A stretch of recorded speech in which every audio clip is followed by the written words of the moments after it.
3, 2, 1. Let's go. All right. So the New Orleans Pelicans have fired Stan Van Gundy after one season with the team. The team itself was not that great. Zion Williamson was obviously very fun to watch. We got to see point guard Zion this year, which was a little fun. But as far as the team goes, they go 31-41. They finish fourth in their division. They do not make the playoffs. And their defense was not very good at all. The moment that the Pelicans brought in Stan Van Gundy to be their coach, I thought it was such a head scratcher. As smart as Van Gundy is, there is a lot of like old guy mentality, and I don't want to bury older people and all these like things, but look, I think some people are a little bit more like my way or the highway, or a little bit more dug in. They have their feet dug into the ground. I'm not moving off my position. Maybe I'm too smart for things or whatever it may be. Hey, Stan Van Gundy is a smart guy. I'll enjoy watching him on TV again, unlike his brother. But I never thought he was the right fit for the coach there. Like Monty Williams was an option. Ty Lue was an option. Okay. And now the real issue with the Van Gundy firing is that Zion now is going to be on two different coaches in his first two seasons, he's going to have three different coaches in his first 3 seasons of the NBA. And that is troubling. As much as we like to talk about like, oh, well, he's a bust and he's a star and he was drafted really lower than what he should have been, and all these different things. It all depends on the situation. And I used to think that, hey, land on a good team with maybe some other young guys, and maybe you can make something of it. So when you look at that, thinking in that mindset, the Pelicans are a really good spot. They have Ingram, they have Ball, and Zion should be able to run and gun with them, and it should jive pretty well. Well, that's on the court. There is off the court, which includes the coaching, which includes the front office, and which includes the ownership, which in this case the Pelicans are owned by Gail Benson. Now, if you know anything about the Benson family, is that they are totally in on the Saints for the NFL. And I think the Pelicans are a side hustle for them. I just don't think that they prioritize the Pelicans at all.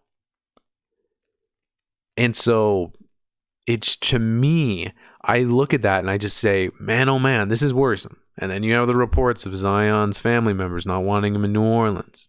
Little worrisome. Third coach in 3 years.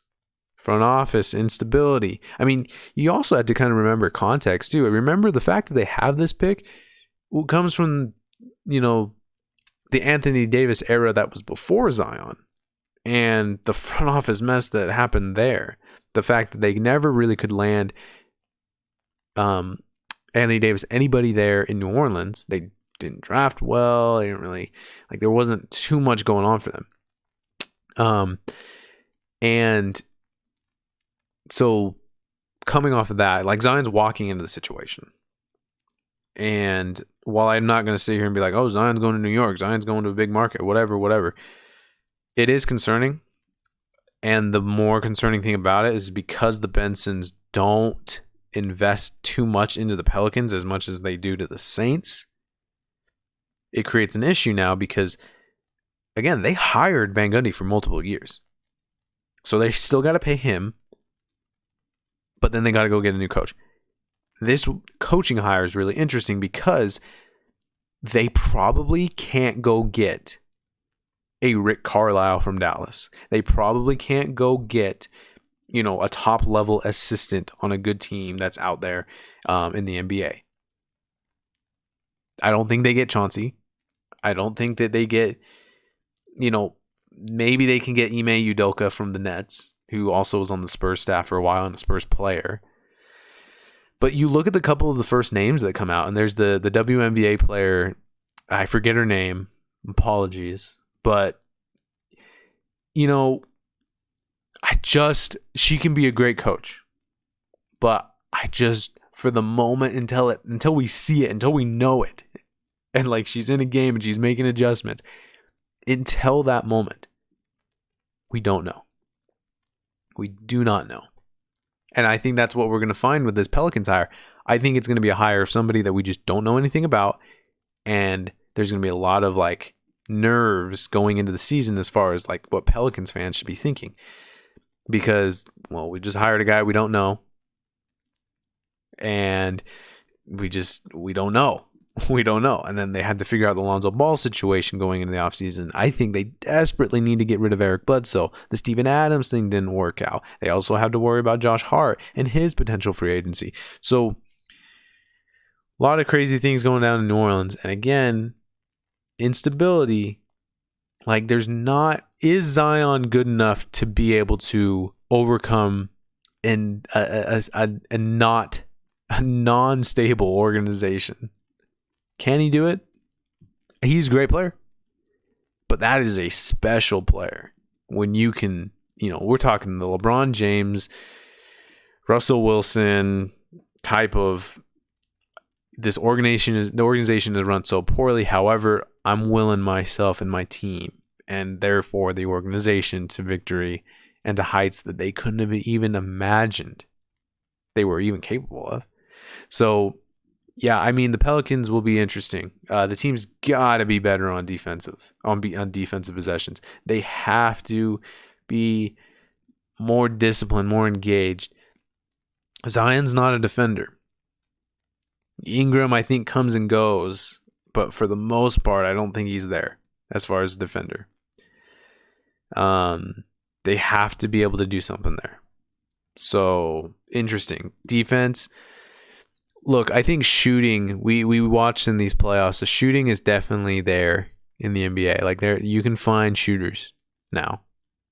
Yeah, I mean, Duncan Robinson is going to go make a bunch of money for the Heat in the offseason, or he's going to get traded somewhere. But he will make a lot of money.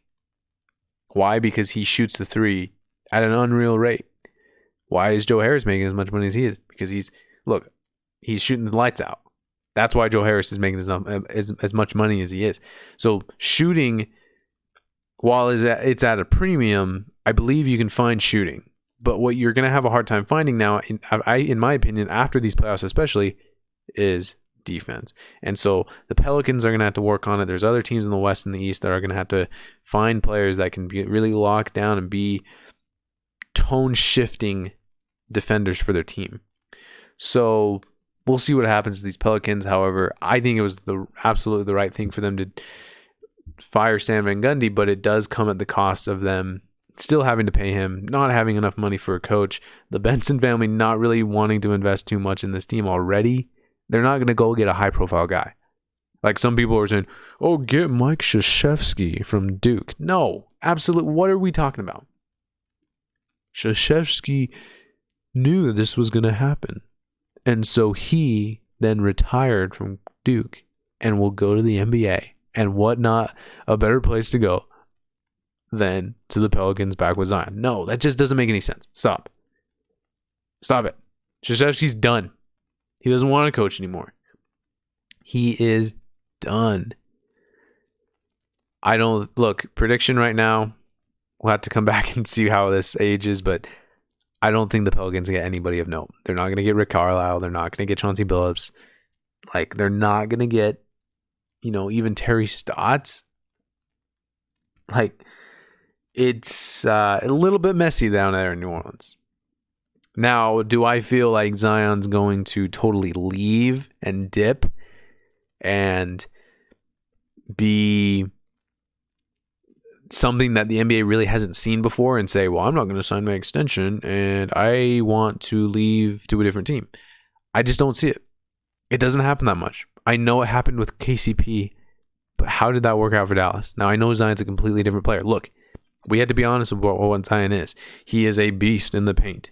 He is a man-child in a good term. But he has still been a little injury prone.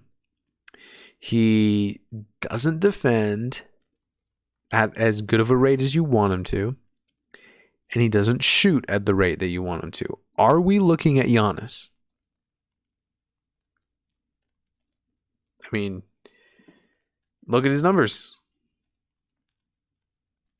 Are we looking at Giannis 2.0 in the sense of small market guy, maybe stays a little too loyal to the small market team, but he himself isn't the greatest player in the world as far as like getting a bucket down the stretch and he can throw to and he can score on the perimeter? I'll tell you what. Interesting offseason here for the Pelicans. We'll see what they do. We'll cover everything as best as we can. Stan Van Gundy is out. Zion Williamson will not be out anytime soon. So don't let people poison your minds. Believe in that. But still, there is an importance for this Pelicans team and the organization to get things right in the summer. We'll see what happens. All we know is that Stan Van Gundy will not be the coach of the team next year. It will be somebody new. In my opinion, it will be somebody extremely fresh that doesn't have head coaching experience before or does, but at a very small level. We'll see. An unknown is coming.